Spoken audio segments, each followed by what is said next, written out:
نحمدہ و نصلی علی رسول الکریم اما بعد اعوذ باللہ من الشیطان الرجیم بسم اللہ الرحمن الرحیم وأوحینا الی موسیٰ ان ارضعیہ فاذا خفتی علیہ فالقیہ فی الیم ولا تخافی ولا تحزنی انا رادوہ الیک وجاعلوہ من المرسلین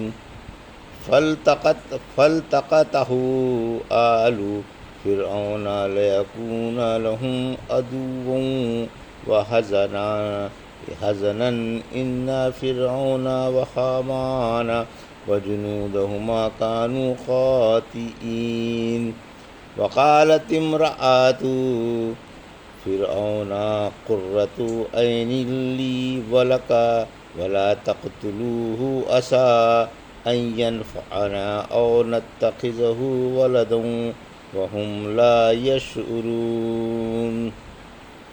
ابھی آپ نے سورہ قصص کی آیت 7 سے 9 کی تلاوت سماعت فرمائی۔ ان آیتوں کا ترجمہ اور تفسیر اس طرح ہے: وَأَوْحَيْنَا إِلَىٰ أُمِّ مُوسَىٰ أَنْ أَرْضِعِيهِ فَإِذَا خِفْتِ عَلَيْهِ فَأَلْقِيهِ فِي الْيَمِّ وَلَا تَخَافِي وَلَا تَحْزَنِي إِنَّا رَادُوهُ إِلَيْكِ وَجَاعِلُوهُ مِنَ الْمُرْسَلِينَ۔ آیت 7۔ فَالْتَقَطَهُ آلُ فِرْعَوْنَ لِيَكُونَ لَهُمْ عَدُوًّا وَحَزَنًا ان فرعون وحامان وجنودهما كانوا خاطئین۔ آیت 8۔ وقالت امرأة فرعون قرۃ عین لی ولک ولا تقتلوہ عسیٰ ان ینفعنا او نتخذہ ولدا وہم لا یشعرون۔ آیت 9۔ ترجمہ: ہم نے موسیٰ علیہ السلام کی ماں کو حکم دیا کہ اسے دودھ پلاتی رہ، پھر جب تجھے اس کے بارے میں کچھ خوف ہو تو اسے بے خطرہ اس دریا میں ڈال دے اور غم نہ کرنا، ہم اس بچے کو تیرے ہی پاس لوٹا دیں گے اور ہم اسے پیغمبروں میں سے بنانے والے ہیں۔ پھر فرعون والوں نے اسے اٹھا لیا تاکہ یہ ان کا دشمن اور ان کے لیے باعث رنج بن جائے گا۔ یقیناً فرعون، حامان اور ان کے لشکر والے سب خطا کار تھے۔ فرعون کی عورت نے کہا، یہ بچہ تو میری اور تمہاری آنکھوں کی ٹھنڈک ہے، اسے نہ مارو، شاید یہ ہمیں کوئی فائدہ پہنچائے یا ہم اسے اپنا ہی بیٹا بنا لیں، اور یہ مستقبل سے بے خبر تھے۔ یہ تھا ترجمہ سورہ قصص کی آیت 7 سے 9 کا۔ تفسیر: آیت 7۔ قانون قتل میں ترمیم۔ کہا جاتا ہے کہ جب فرعون نے کثرت سے اسرائیلیوں کے بچے قتل کر ڈالے تو قبطیوں کو اسرائیلیوں کے ختم ہو جانے کا اندیشہ ہوا کہ کہیں یہ قوم ہی فنا نہ ہو جائے اور ان کے سخت اور نیچے درجے کے کام ہمارے سر نہ مڑ جائیں۔ انہوں نے فرعون سے اس اندیشے کو ظاہر کیا کہ اگر قتل کا یہ قانون کچھ دنوں اور مسلط رہا تو بوڑھے اسرائیلی تو مر جائیں گے اور ان کے بچے قتل ہی کر دیے جاتے ہیں، عورتیں سخت کاموں کو کر نہیں سکتیں، لا محالہ یہ تمام کام ہمیں خود کرنے پڑ جائیں گے، اس لیے اس قانون کو کچھ نرم کر دیا جائے تاکہ اسرائیلی بالکل فنا نہ ہوں۔ چنانچہ مشورے سے یہ طے پایا کہ قانون میں یہ ترمیم کر دی جائے کہ 1 سال کے بچے مار ڈالے جائیں اور 1 سال کے زندہ چھوڑ دیے جائیں۔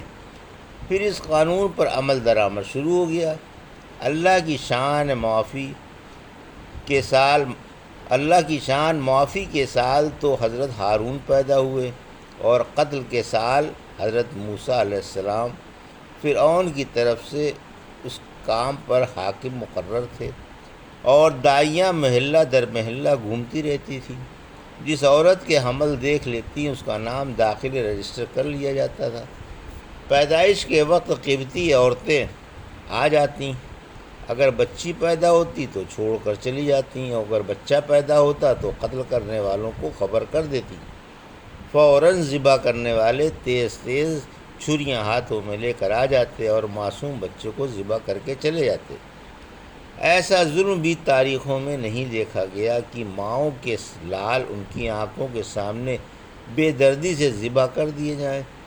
انہیں معصوموں کا خون رنگ لائے بغیر نہ رہا اور یہ خونخوار درندے بے رحمی سے پانی کی موجوں کے بے رحم ہاتھوں کے حوالے کر دیے گئے۔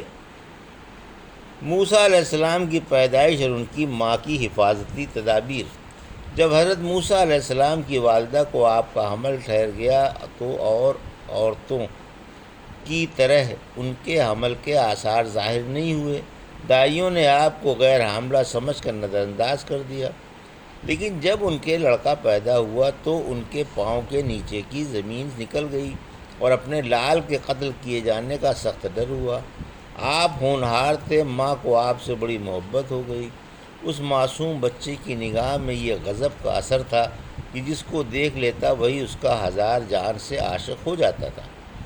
خوش نصیب وہی لوگ ثابت ہوئے جنہوں نے آپ سے طبعی اور شرعی محبت کی۔ سورۃ طٰہٰ کی آیت 39 میں فرمایا، اور میں نے تجھ پر اپنی پاس والی محبت ڈال دی تھی۔ جب آپ کی ماں کو آپ کی پیدائش سے سخت پریشانی لاحق ہوئی تو حق تعالیٰ نے ان کے دل میں یعنی خواب میں یہ بات ڈال دی کہ انہیں دودھ پلاتی رہو اور خوف کے وقت اس دریا میں نڈر ہو کر ڈال دو اور کوئی غم نہ کرو، پھر کر بچہ تمہارے ہی پاس آئے گا، کیونکہ یہ ایک بڑا پیغمبر بننے والا ہے۔ بچے والا صندوق بہہ گیا۔ ان کا گھر دریائے نیل کے کنارے پر تھا۔ انہوں نے ایک صندوق بنوایا اور اس میں نرم نرم گدے بچھا دیے اور بے فکری سے اپنے لال کو دودھ پلاتی رہیں۔ خطرے کے وقت انہوں نے بچے کو صندوق میں رکھ کر صندوق دریائے نیل میں چھوڑ دیا۔ ذرا سی دیر میں پانی کی موجیں صندوق کو کہیں سے کہیں لے گئیں۔ صندوق بہتا بہتا فرعون کے محل کے سامنے آیا۔ باندیوں نے صندوق نکال کر ملکہ کو پیش کیا۔ لونڈیوں نے یہ صندوق اٹھا لیا اور اسے ملکہ کے پاس لے آئیں۔ انہیں معلوم نہ تھا کہ اس میں کیا ہے۔ کھولا اس لیے نہیں کہ کہیں ملکہ ناراض نہ ہو اور کوئی فتنہ کھڑا نہ ہو جائے۔ جب کہ ملکہ کے سامنے یہ صندوق کھولا گیا تو اس میں ایک بھولا بھالا خوبصورت حسین و جمیل اور پیارا پیارا بچہ تھا۔ ملکہ اسے دیکھتے ہی ہزار جان سے قربان ہو گئی۔ ملکہ کے دل میں موسیٰ علیہ السلام کی محبت، حق تعالیٰ نے اس کے دل میں ان کی بے پناہ محبت پیدا کر دی۔ یہ ان کی خوش نصیبی کی علامت تھی کہ اللہ اس بچے کے ذریعے انہیں آخرت کی عزت و آبرو اور بلند درجے اور بزرگی عطا فرمانا چاہتا تھا، اور ان کے شوہر پر شقاوت چھا رہی تھی۔ آیت 8۔ اس کے یہ معنی ہے کہ اللہ نے آل فرعون کو ان کے اٹھانے پر اس لیے مجبور کر دیا کہ وہ انہیں ان کا دشمن بنائے اور انہیں ان کے لیے باعث رنج و غم بنائے۔ عمر بن عبدالعزیز رحمۃ اللہ علیہ نے تقدیر کو نہ ماننے والوں کی طرف ایک خط لکھا کہ حضرت موسیٰ علیہ السلام اللہ کے علم میں فرعون کے دشمن اور اس کے لیے باعث رنج و علم تھے، کیونکہ حق تعالیٰ نے فرمایا، لیکن تم یہ کہتے ہو کہ اگر فرعون چاہتا تو موسیٰ علیہ السلام اس کے معاون و حامی اور دوست ہوتے، حالانکہ قرآن کہتا ہے لَيَكُونَ لَهُمْ عُدُوًّا وَحَزَنًا۔ موسیٰ علیہ السلام کو دیکھ کر فرعون کو خطرہ۔ آیت 9۔ فرعون نے جب اس معصوم بھولے بالے اور حسین بچے کو دیکھا تو چونک پڑا اور کہنے لگا کہیں کسی اسرائیلی نے نہ پھینک دیا ہو اور یہ وہی بچہ نہ ہو جس کے لیے ہزاروں بچوں کا خون کیا جا رہا ہے۔ یہ سوچ کر اس نے اس بچے کو بھی قتل کرنے کا ارادہ کر لیا۔ ملکہ مصر آسیہ بنت مزاحم اس معصوم کی طرف سے فرعون سے جھگڑیں، بچے کی حمایت میں بولیں اور فرعون کو بھی توجہ دلائی کہ تم بھی اس سے محبت کرو۔ بولیں، دیکھو یہ بچہ میری اور تمہاری آنکھوں کی ٹھنڈک ہے۔